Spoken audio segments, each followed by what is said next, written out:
Hi guys, हम सही तो तुम लोग जानते हो इकोनॉमिक्स A2। हम लोग इससे पहले क्लासेस के अंदर लेबर पढ़ रहे थे, वो तो रीप्ले कर रहा था। वैसे पहले मैक्रो का वो आगे चलता रहेगा, मोस्ट प्रॉब्ली अगली क्लास में होगा। अभी लेबर से रिलेटेड मैंने केस स्टडी है, ये एक्चुअली 2007 मई जून की केस स्टडी है। इसके एंड के दो क्वेश्चन मैंने थोड़े मॉडिफाई करे, उनको भी लेबर के टॉपिक पे मैंने कन्वर्ट कर दिया है। सही है। तो जो एंड के दो इसके क्वेश्चन अभी आएंगे, उसका फॉन्ट थोड़ा सा डार्क नजर आएगा तो समझ में आ जाएगा कि वो दो क्वेश्चन मैंने चेंज करे। अच्छा, एम्प्लॉयमेंट इन टर्की कौन से ईयर है? 2007 मई जून, P4 सेक्शन A, लेबर से related. I am reading it now. हमारे इसमें नजर आ रहा है? Yes, क्लियरली ये पूरा नजर आ रहा है? Yes, sir. Alright. A large employment in Turkey. A large proportion of work that women do in Turkey consists of traditional activities and is unpaid. Unpaid वैसे इसको क्या बोलते हैं मैक्रो के अंदर? ब्लैक इकोनॉमी, इनफॉर्मल इकोनॉमी, कोई भी ऐसी activity, economic activity which is not registered. Output तो बढ़ रही होती है इसके अंदर, लेकिन it's not registered. Of those Turkish women who are employed, who are in employment, 72% work in agriculture, compared with world average of just 49%. In total, Turkey's agricultural sector still employs 48% of the workforce, compared with 17% in the US and 3.9% in France.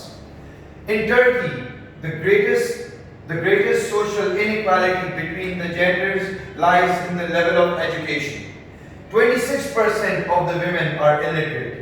दूसरी side से भी देखा करो, यानी कि 74% are literate, compared with 7.5% of the men जो illiterate है, यानी कि 92.5% are literate. यूं भी देखो इसको. There is a mass migration to cities, which offers more jobs and services.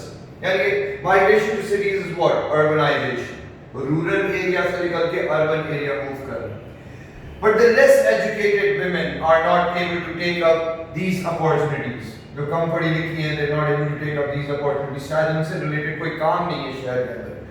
अच्छा, there are more non-industrial jobs than industrial jobs in cities, and as many as 66% of all lower class urban families depend on non-industrial, unskilled work for their livelihood. यानी कि उसके लिए दे unskilled काम हो रहा है, non industrial काम हो रहा है उस पर्टिकुलर एरिया में.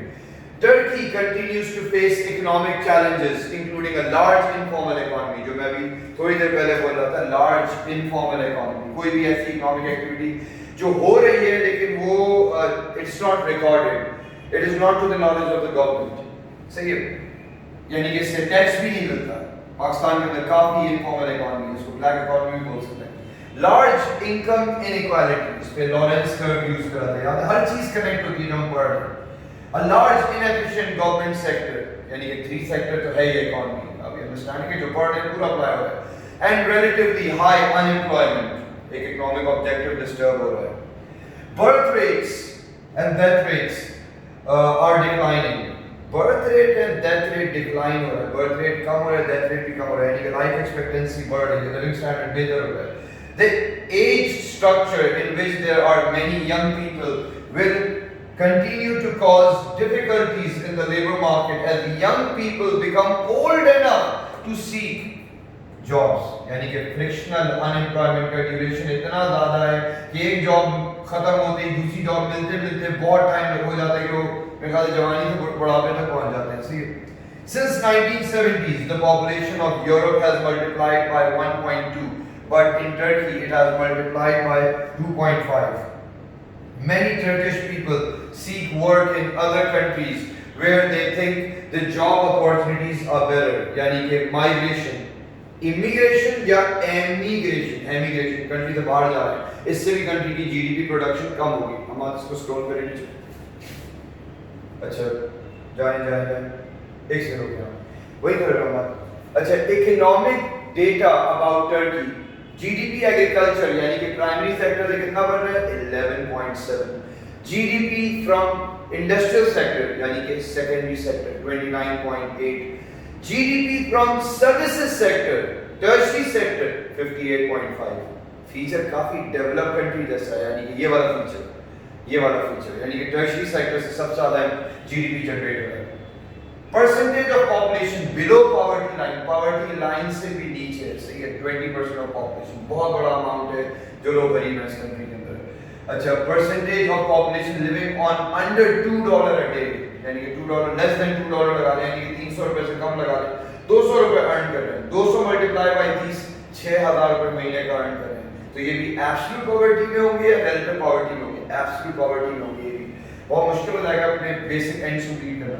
अनएम्प्लॉयमेंट पहले 7.6% थी 1999 में, 2000 में 6.6 हुई, 2001 में 8.5, 10.4 2002 के अंदर, 2003 के अंदर 9.0, यानी कि इतना huge amount of labour unemployed है, जिससे कि बेसिकली क्या हो रहा है, जीडीपी जितना होना चाहिए था उससे कम होगा, सही है।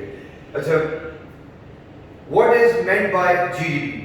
जीडीपी बेसिकली क्या चीज होती है? GDP is the total output that an economy produces domestically with in its boundaries. अभी करेंगे, यानी अक्सर स्टूडेंट इसमें, यानी कि इसमें net property income from abroad नहीं होता, वो जीएनपी में होता है। जीडीपी में क्या है, जो total output the economy has produced domestically with in its boundaries in 1 year's time period, वो जीडीपी का पार्ट होता है। अक्सर स्टूडेंट इसमें कंफ्यूज होते हैं कि मैकडॉनल्ड्स किसमें आएगा, वो बंद तो पाकिस्तान के अंदर ही रहेगा, सही है, चाहे वो लोकल एग्जाम्पल हो, लोकल बिजनेस आउटपुट बना रहे हो या फॉरेन बना रहे हो, लेकिन वो आउटपुट तो मुल्क के अंदर ही है, that's part of GDP, alright. ये इसका आंसर आप लिखेंगे। सिर्फ ये बताना, इसका भी एक पार्ट होगा, GDP stand for gross domestic product. कुछ रेफरेंस भी देंगे आपके, जीडीपी कंट्री का 58%, ये रहा 58.5% टर्शियरी से बन रहा है सबसे ज्यादा, फिर इसके बाद इससे बन रहा है, इससे बन रहा है, रेफरेंस भी देते हैं, इट्स डेटा रिस्पांस। अच्छा, next question, from the information, सही है, तो यानी कि मैंने जीडीपी में क्या बोला, जीडीपी में मैंने बोला है कि GDP stands for what, gross domestic product. अच्छा, ग्रॉस डोमेस्टिक प्रोडक्ट, ये बेसिकली क्या है, total output produced within boundaries of an economy, सही है। फिर इसके बाद in 1 year's time period, in 1 year's time period, सही है। अच्छा, फिर इसके अंदर रेफरेंस दे देगा, डेटा का रेफरेंस। अच्छा, next question, from the information give 2 reasons why Turkey's GDP is lower than it could be। Turkey का जीडीपी कम क्यों है, सही है, टर्की का जीडीपी कम क्यों है? ब्लैक इकोनॉमी बोल सकते हैं, black economy slash informal economy बन तो रहा है, यानी कि जितना जीडीपी होना चाहिए उतना क्यों नहीं है, ब्लैक इकोनॉमी या इनफॉर्मल इकोनॉमी है, यानी कि ऐसी economic activity which is not registered, which is not recorded। दूसरा रीजन क्या है, मैंने भी बताया था तुम लोगों को, हाई अनएम्प्लॉयमेंट। कितनी अनएम्प्लॉयमेंट थी यहीं से नजर आ रही है 2003, जैसे एक रेफरेंस दे दें, डेटा पे हमेशा रेफर करो, सही है। 2003 के अंदर 9.0% अनएम्प्लॉयमेंट थी, तो बहुत बड़ा अमाउंट है, सही है। अच्छा, name 3 influences on supply of labour. क्या फैक्टर ऐसे हैं जो कि सप्लाई फॉर लेबर को इन्फ्लुएंस कर सकते हैं, सही है, जिससे सप्लाई फॉर लेबर बढ़ सकती है? पॉपुलेशन एंड इट्स डिस्ट्रीब्यूशन, कि पॉपुलेशन एंड डिस्ट्रीब्यूशन, अगर कंट्री के अंदर पॉपुलेशन बढ़ती है 16 से लेकर, चलो 18 से लेकर 60 के बीच में, तो क्या होगा, लेबर फोर्स बढ़ेगी, सही है, यानी कि सप्लाई ऑफ लेबर बढ़ेगा। The next is what, retirement age. अगर रिटायरमेंट एज पहले 60 थी, गवर्नमेंट ने 65 कर दी रिटायरमेंट एज, तो क्या होगा, लेबर फोर्स बढ़ जाएगी। तीसरा पॉइंट क्या हो सकता है, can it be school leaving age. Government ने स्कूल लीविंग एज इंक्रीज कर दी है, गवर्नमेंट ने कह दिया पहले 15 साल की उम्र में आप स्कूल छोड़ सकते थे, you could have work, now 18 से पहले कोई स्कूल नहीं छोड़ सकता। तो इसका मतलब क्या है, सप्लाई फॉर लेबर कम हो जाएगी, क्योंकि 18 तक उनको स्कूल में रहना पड़ेगा। अच्छा, explain any 2 factors that influences choice of occupation। क्या ऐसे फैक्टर्स हैं जिसकी वजह से लोग एक चॉइस ऑफ ऑक्यूपेशन को पिक करेंगे? सबसे पहला तो रीजन होता है फाइनेंशियल, तो हम बात करेंगे there can be various financial reasons why an individual that can influence the choice of occupation of an individual. This can be financial, such as financial में क्या क्या आएगा, such as wages, सही है, wages या salary भी बोल सकते हैं या हम लोग bonus भी बोल सकते हैं. फिर इसके बाद आता है non financial reasons. Non financial reasons क्या होते हैं? नॉन फाइनेंशियल, नॉन पिक्यूनियरी, सही है, नॉन पिक्यूनियरी बेनिफिट्स.